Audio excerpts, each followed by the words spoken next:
और मैं अब अमिताभ बच्चन का पनामा पेपर में नाम है नहीं है, ये कृपया आप सरकार से पूछिए, अरुण जेटली से पूछिए, नरेंद्र मोदी से पूछिए।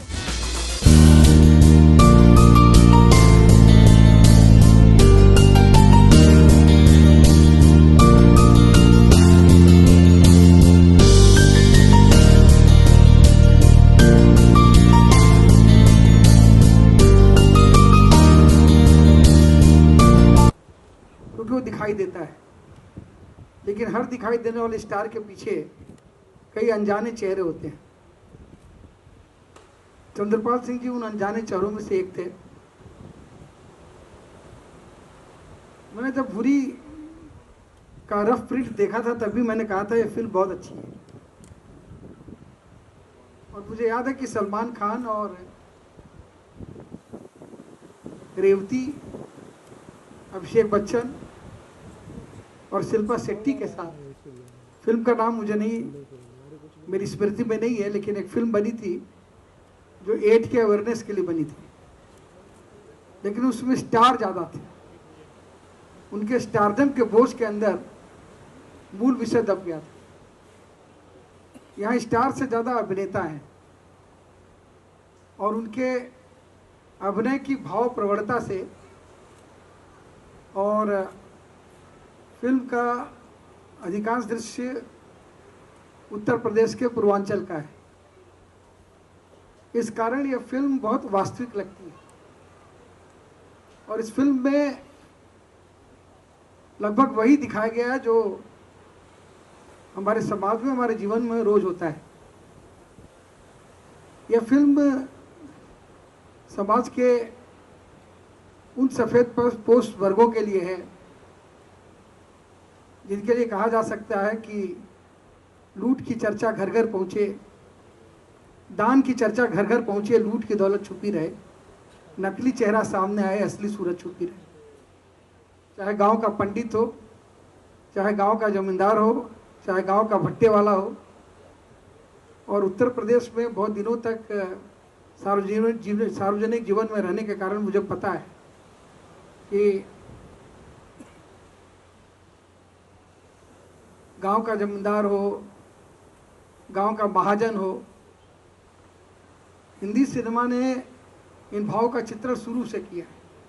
महबूब साहब ने जब मदर इंडिया बनाई थी तो उसमें भी एक दृश्य दिखाया था कि कन्हैयालाल साहूकार हैं और अब भूख से बिलबिलाते हैं अपने बच्चों को रोटी देने के लिए।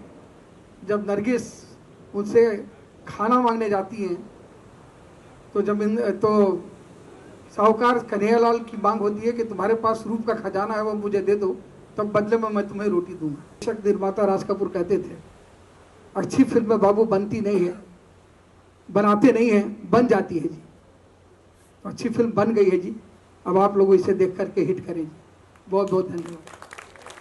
कहते हैं कि आप कभी ना कभी सचिन तेंदुलकर भी बल्ला रख देता है, तो इसका मतलब नहीं कि वो खेल भूल गया है। सर अमर सिंह आराम से करते सर, अभी हाल ही में अमित जी का पनामा पेपर्स में नाम आया, आपकी क्या राय है इस बारे? मैंने बार बार कह दिया कि श्री अमिताभ बच्चन से हमारे बड़े भावनात्मक संबंध रहे हैं और मैं अब अमिताभ बच्चन का पनामा पेपर में नाम है नहीं है, ये कृपया आप सरकार से पूछिए, अरुण जेटली से पूछिए, नरेंद्र मोदी से पूछिए कि अगर है तो वैध है कि अवैध है। मैं ना तो देश का वित्त मंत्री हूँ ना प्रधानमंत्री हूँ। आप करीबी रहे तो नेशनल अवार्ड भी दिया गया, नेशनल अवार्ड भी दिया गया उन्हें आज। हाँ, नेशनल अवार्ड भी आज से सम्मानित किया गया। इसके लिए हाँ सर आप करीबी रहे इसलिए हम नेशनल अवार्ड किस बारे में दिया गया है?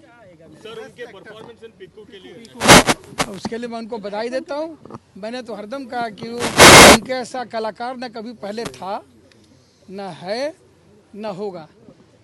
और वो उन खुश नसीब कलाकारों में है जिन्हें नियति ने हरदम जिनका साथ दिया। पहले जब टीवी नहीं था तो सिनेमा पर वो छाए हुए थे और जब टीवी आया तो उन्होंने टीवी पर कब्जा कर लिया। तो वह मनोरंजन की हर विधा का सही समय पर सही प्रयोग उन्होंने किया और उनके समकालीन कलाकार वो एक फॉर्मेट में अपने आप को बांधे रहे। उन्होंने ख्वाजा अहमद अब्बास से शुरू किया, मनमोहन देसाई और प्रकाश मेहरा को छोड़कर वो बाल्की जैसे नए निर्देशकों का प्रयोग करते रहे। उन्होंने 70 साल के बूढ़े होने के बावजूद अपने ससुर से, अपने से बड़े ससुर से और अपने से बेटी की उम्र की लड़की से चीनी कम में मोहब्बत किया और जिला खान के साथ उन्होंने निशब्द में भी किया। तो किसी तरह की भूमिका जीने में उन्होंने परहेज नहीं किया, चाहे समाज कुछ बोले। मैं समझता हूँ कि आलोचना सहने की, गाली सहने की और विवादों को पचा जाने की असीम क्षमता उनके अंदर है। सर, हाल ही में आपने एक बयान दिया था कि आपकी लड़ाई जया बच्चन से, अमिताभ बच्चन से, इस बारे में मैं चाहता हूँ भौरी के बारे में बात करें। सिर्फ भूरी के बारे में बात कर रहे हैं और आप फिर से दोस्त हो जाए। आप नदी के दो किनारे, हमेशा साथ है। नदी के दो किनारे साथ साथ चलते दिखाई देते हैं, लेकिन कभी मिल नहीं सकते।